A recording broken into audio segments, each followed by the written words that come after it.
Hello' friends, আমি এতিয়া আছোঁ জখলা বন্ধাত আৰু জখলা বন্ধা হৈছে মোৰ আইতা ককাহঁতৰ ঘৰ, পুৰণি ঘৰ। কিন্তু এতিয়া পুৰণি হৈ থকা নাই, কাৰণ এতিয়া ঘৰখন অকণমানকৈ বনালে। তথাপিও আমি পুৰণা কিছুমান বস্তু এতিয়াও ৰাখি থৈছোঁ, আৰু যাৰ কাৰণে আজি আমি ধুনীয়াকৈ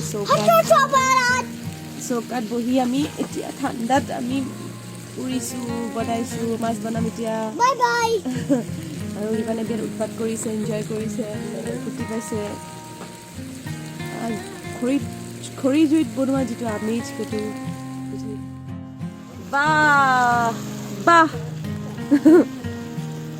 এতিয়া আমি বঢ়িয়াকৈ ইয়াতে মাংস বনাইছোঁ। তাৰপিছত এতিয়া আমি আলু পুৰিম, এতিয়া আমি বেঙেনা পুৰিম আৰু বিলাহী পুৰিম। আৰু ইমান পগলা হৈ গৈছে, বগৰীবিলাক চব গছকি পেলাইছে, ইমানে বগৰী গছকি পেলাইছে চব।